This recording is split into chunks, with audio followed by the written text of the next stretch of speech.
Ikan lohan makan tomat. Halo kaum berbahan yang terhormat, kembali lagi bersama Babang dan Cuan yang gantengnya selalu maksimal. Film kali ini yang akan kita bahas berjudul Kandahar. Film besutan dari sutradara Rick Romanov menceritakan seorang agen CIA yang terjebak bersama penerjemahnya di negara Afghanistan. Dia harus berjuang untuk meloloskan diri dari kejaran para militan Timur Tengah hingga dia berjibaku siang dan malam untuk tidak tertangkap oleh mereka. Aktor utama dalam film ini diperankan oleh pemeran Leonidas di film 300. Siapa lagi kalau bukan Gerald Butler? Pasti kalian penasaran kan? Ya sudah, jangan terlalu banyak berpikir, siapkan bantal, posisikan rebahan, seduhlah kopi karena ini pasti akan menegangkan, dan selamat menonton. Now is Nalar. Cerita dimulai dengan cuaca terik di siang hari di sebuah gurun yang bernama Gurun Qom yang berada di Iran. Dua orang agen CIA yang bernama Tom Harris dan Oliver sedang menyamar sebagai seorang pekerja teknisi telekomunikasi. Mereka memperbaiki jaringan internet dan telepon di sebuah lokasi yang berada di tengah gurun tersebut, yang mana lokasi ini diduga menjadi lokasi fasilitas nuklir Iran. Saat bekerja di sana, sekelompok tentara mengawasi pekerjaan mereka dengan sangat ketat. Dari dalam lubang, terlihat Tom yang sedang meminta bantuan Oliver untuk mengambilkan sebuah alat pemotong. Hal ini bertujuan agar Tom bisa mengalihkan perhatian prajurit yang mengawasinya agar dia bisa memasang alat sabotase pada jaringan di sana. Oliver tampak mengulur waktu ketika mengambil alat pemotong, hingga akhirnya Tom berhasil menyabotase jaringan. Secara tidak langsung, sebuah koneksi dari markas pusat dari USA pun berhasil masuk. Maka dari sanalah mereka bisa mengakses seluruh struktur jaringan internet, kamera, dan termasuk satelit. Ternyata benar saja dugaan mereka sebelumnya bahwa di sana terdapat fasilitas nuklir yang selama ini disembunyikan di bawah tanah benarlah adanya. Selesai mengerjakan tugasnya, Tom pun naik ke atas. Salah satu tentara pengawas terlihat mencurigai dirinya, seakan ingin tahu apa yang telah dikerjakan Tom sebelumnya. Tom seakan berpura-pura tak mengerti apa yang dikatakan tentara itu. Oliver berusaha menjelaskan kalau mereka benar-benar baru saja memperbaiki telekomunikasi di sana. Salah satu tentara mengancam mereka bahwa jika Tom terus tak berbicara, maka mereka akan memanggil tentara Quds yang terkenal kejam. Oliver terus berusaha meyakinkan bahwa mereka disewa untuk pemerintah di sana yang bernama Ayatullah. Pada saat Tom hendak mengambil ponselnya, spontan semua prajurit menodongkan senjata mereka. Setelah dikeluarkan, ternyata Tom hanya menunjukkan sebuah siaran langsung sepak bola. Hal ini guna meyakinkan bahwa sekarang mereka memiliki internet sangat cepat. Akhirnya pun para tentara itu percaya. Saat menuju perjalanan pulang, Tom mengirim informasi ke markas pusat bahwa drone dan UAV telah siap siaga. Dari markas, mereka meretas sistem yang difasilitasi nuklir dan memiliki rencana untuk menghancurkan wilayah itu. Apabila rencana tersebut berjalan lancar, maka dalam waktu 10 jam ke depan, fasilitas nuklir itu akan meledak. Scene sekarang berpindah kepada seorang jurnalis yang bernama Luna Kujai, bukan Luna Maya, bukan juga Lucinta Luna. Halo, apa kabar? Yang sedang meneliti sebuah perusahaan bernama Siflik. Saat dia sedang membuat sebuah laporan berita, ponselnya berbunyi. Ternyata Luna mendapat panggilan dari James, salah satu temannya yang bekerja di Pentagon. James membocorkan berkas dari sebuah misi rahasia CIA kepada Luna. Sontak, Luna langsung melaporkan informasi yang diterimanya itu pada pimpinan perusahaan surat kabar yang bernama Hans. Tentunya rencana mereka akan menjadikan informasi itu sebagai tajuk utama. Ternyata di sisi lain isi pembicaraan antara Luna dengan Hans telah disadap oleh seorang agen Iran yang bernama Kolonel Farzad. Setibanya di safe house, sebelum pergi meninggalkan Iran, Tom menghubungi Corey, istrinya. Corey meminta agar Tom tak menunda lagi kepulangannya kali ini.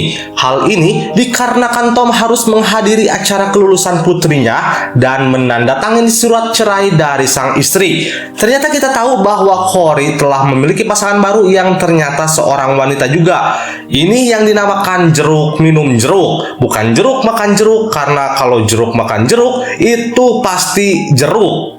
Sekarang scene berpindah lagi ke Bandara Internasional Herat yang berada di Afghanistan. Seseorang bernama Mohammed tampak sedang menjalani pemeriksaan sebelum masuk ke negara itu. Setelah melewati pemeriksaan, Mohammed dijemput oleh seseorang menggunakan sebuah mobil. Saat dalam perjalanan, Mohammed dihubungi oleh seseorang bernama Roman, salah satu agen CIA. Diketahui bahwa Roman adalah orang yang membantunya masuk ke Afghanistan, dan di sini Roman menyewa Mohammed sebagai seorang penerjemah. Saat di markas, CIA akan memulai aksi sabotasenya untuk meledakkan fasilitas nuklir di Iran. Hingga pada akhirnya, fasilitas tersebut berhasil dihancurkan. Tom yang ternyata juga melihat langsung menyadari misinya telah berhasil dan sukses. Maka dari itu, Tom harus segera keluar dari negara itu. Ternyata seorang jenderal Iran dari atas helikopter segera melakukan pemeriksaan terhadap ledakan yang baru saja terjadi. Dia langsung mengarahkan bahwa sabotase itu adalah perbuatan pihak Amerika atau Rusia. Menurutnya hanya dua negara itu yang memiliki kemampuan untuk bisa menyabotase mereka. Kolonel Farjad juga mengatakan saat ini dirinya sedang mengawasi seorang jurnalis Amerika yang menerima informasi berkas seluruh operasi CIA yang ada di Timur Tengah. Tom yang berhasil meninggalkan negara itu akhirnya telah sampai di Dubai. Di sana Tom mendapat sebuah pesan dari Roman bahwa penerbangan akan ditunda beberapa jam. Kembali lagi ke Luna yang sedang bersiap untuk pulang ke Berlin. Tiba-tiba dia didatangi oleh sekelompok orang tak dikenal. Mereka menangkap dan membawanya ke suatu tempat tak lain dan tak bukan. Orang-orang itu adalah bawahan Kolonel Farjad. Mereka beranggapan bahwa Luna mengetahui informasi operasi rahasia CIA di negara itu. Tom kemudian menemui Roman. Roman menawarkan sebuah misi dan bersedia membayar Tom berapapun yang dia mau dengan syarat misi itu akan selesai dalam 3 hari. Tom menolaknya. Dia hanya bersedia menjalankan misi jika sudah kembali dari Amerika. Ternyata diketahui juga, selama ini ponsel Tom telah disadap oleh Roman. Hal ini membuat Roman mengetahui urusan pribadi Tom. Roman terus merayu Tom karena dia tahu Tom membutuhkan uang untuk biaya sekolah putrinya. Setelah mendengarkan itu, Tom menerima misi itu. Kali ini, Tom akan bertugas untuk menghancurkan seluruh fasilitas program nuklir milik Iran. Fasilitas ini diketahui berada di landasan terbang rahasia milik Iran di seberang perbatasan Afghanistan. Dalam menjalankan misi ini, Tom akan dibantu oleh Mohammed sebagai penerjemah. Mereka pun berhasil memasuki Afghanistan. Sekarang kembali lagi ke Kolonel Farjad yang berhasil menculik Lucinta Luna. Salah, maksudnya si Luna.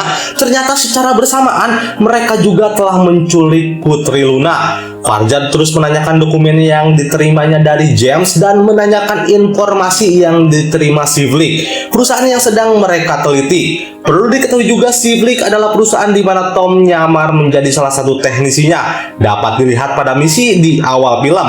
Kembali ke Tom dan Mohammed yang telah tiba. Mohammed menanyakan apa sebenarnya misi Tom di sana. Tom tak menjawabnya. Ternyata Roman telah memberitahu Tom pada Mohammed misi apa yang akan dia jalankan bersama Tom. Roman sebelumnya hanya memerintahkan untuk menjemput dan menjadi penerjemah Tom hingga sampai di Herat. Pada malam harinya, secara diam-diam Mohammed keluar menemui seorang wanita. Dari pertemuan ini diketahui bahwa Mohammed adalah salah satu keturunan kelompok Taliban. Mohammed mau menerima pekerjaan dari Roman dengan tujuan dia juga akan mencari adik iparnya yang hilang di Herat. Saat keesokan harinya, berkas-berkas dokumen rahasia yang dibocorkan oleh Luna telah tersebar ke media. Akibatnya, identitas Tom dan Oliver pun berhasil terbongkar. Lantas, Roman langsung memberitahu Tom bahwa misi dan identitasnya di Iran telah terbongkar. Sedangkan Oliver telah ditemukan dan dibunuh oleh para agen Iran. Iran. Roman kemudian membatalkan misi barunya dan segera mengubah misinya untuk mengeluarkan Tom dari Afghanistan. Dengan tersebarnya informasi CIA tersebut, Tom kini diburu oleh para Taliban, agen Iran, intelijen Pakistan, ISIS, Al-Qaeda, coba sebutin yang lainnya capek Apabila Tom tertangkap oleh salah satu dari mereka, maka dia akan dijual kepada penawar tertinggi. Roman kemudian bermain picisan. Itu mah lagu si Once ya. Oke, ulang. Roman kemudian mengatur rencana penyelamatan Tom dan Mohammed agar segera keluar dari Afghanistan. Dia akan dibantu oleh seorang bernama Chris sebagai kepala grup operasi khusus CIA. Roman menjelaskan pada para atasannya bahwasannya Tom harus menempuh jarak 400 mil dari tempatnya menuju Kandahar. Roman pun menjelaskan bukan jarak yang jadi masalah, tapi saat dalam perjalanan, Tom akan diburu oleh beberapa kelompok yang mengejarnya. Situasi di tempat lain, Tom cepat-cepat melenyapkan barang bukti dan mengajak Mohammed untuk segera pergi dari tempat itu. Sedangkan di posisi lain, seseorang yang bernama Nazir menghubungi seorang lagi bernama Rasu untuk menyewa pasukan Talibannya guna mengejar Tom dan Mohammed. Tom dan Mohammed yang memulai pelariannya masih belum menyadari para agen Iran mengikuti mereka. Agar tak diketahui, Tom kemudian masuk ke dalam pasar untuk mengganti mobil.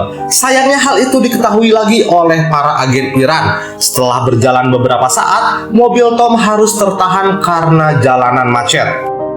Secara bersamaan dari belakang, Kolonel Farjad pun mulai mendekat. Tanpa sengaja Tom menabrak mobil yang berada di depannya karena kopling rusak. Pemilik mobil marah-marah hingga menarik perhatian orang-orang dan para agen yang mengejarnya. Sontak Tom langsung tancap gas begitu melihat salah satu agen Iran mendekat. Nazir pun langsung mengejarnya, namun dia terjatuh karena menabrak sebuah mobil. Untuk menghalangi jalannya agen Iran tadi, Nazir meledakkan sebuah mobil. Tom yang sudah pergi lebih memilih jalan memutar untuk mengelabui para agen yang mengejarnya. Tiba-tiba mereka dihadang oleh sebuah mobil.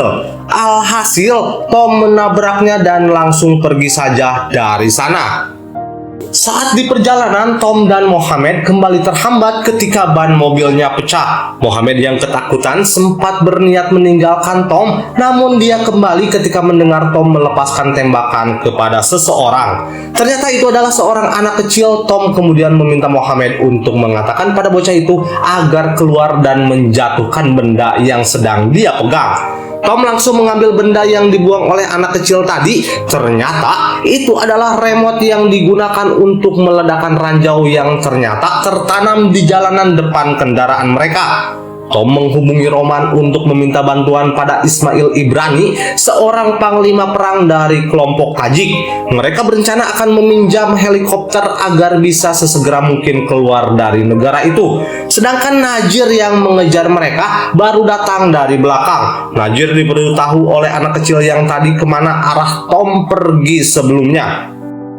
Pada malam hari, gak tahu ini malam keberapa, yang pasti malam hari, saat di perjalanan mereka tak menyalakan lampu mobil agar tak bisa dilihat oleh para musuh. Tom hanya menggunakan night vision untuk melihat jalan. Tak lama berselang, sebuah helikopter yang ditumpangi Kolonel Farjad datang menghampiri dan langsung menembaki mobil mereka. Hingga akhirnya mobil keluar dari jalanan utama karena pandangan mereka terganggu akibat peluru yang mengenai mobil.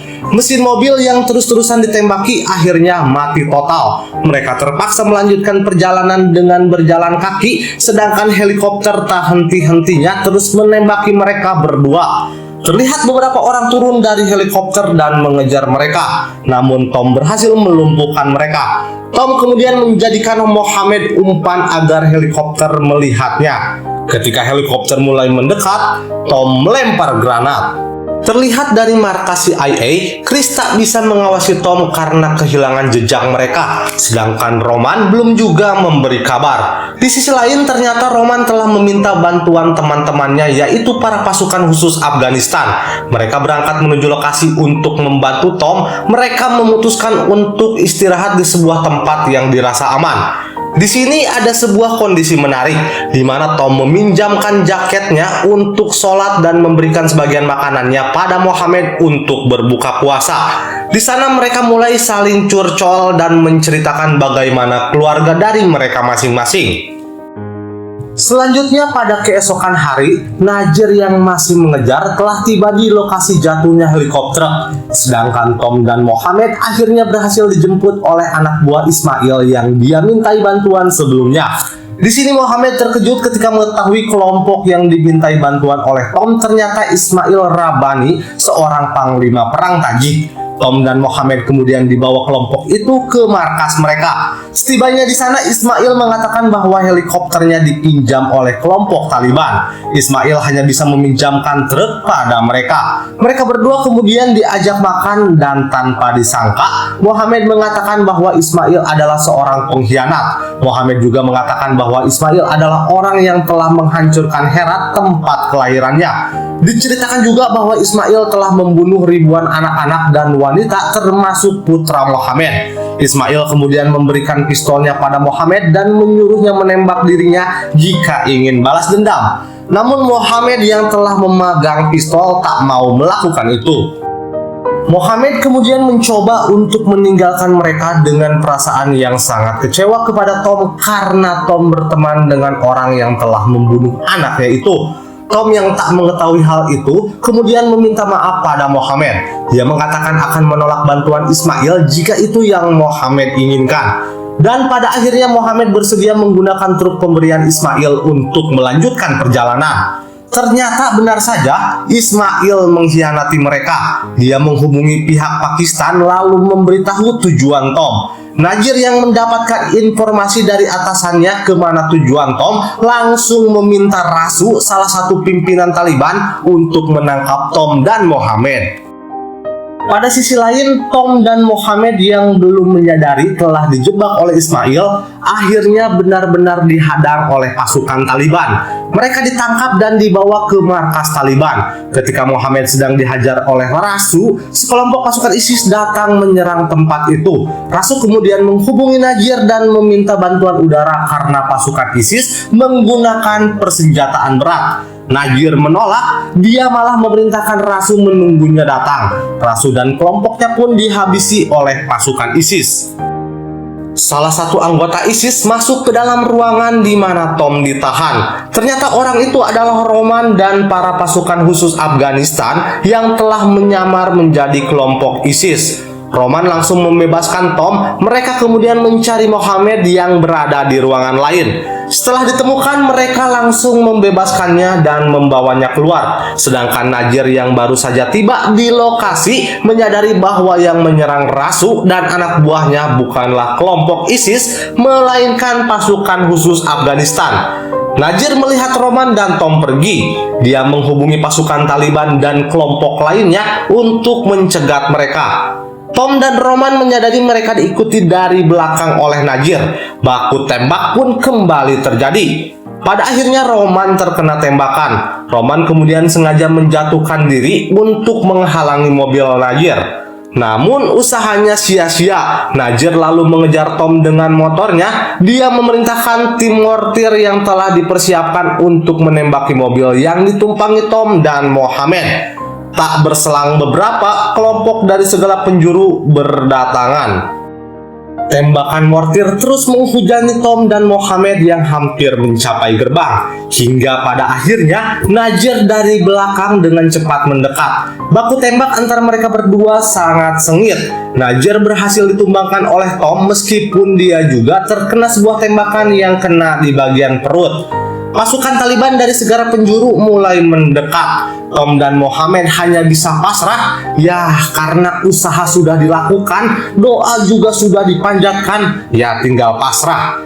Dari markas, Chris memerintahkan pesawat melakukan pengeboban untuk membuka jalan Tom dan Mohamed. Chris tahu hal itu melanggar kewenangannya, namun dia tak peduli meskipun harus dipecat karena dia tak mau lagi orang-orangnya tewas. Tom dan Mohamed yang terlihat sudah pasrah karena Taliban semakin mendekat, tiba-tiba para pasukan Taliban dihujani bom dari pesawat.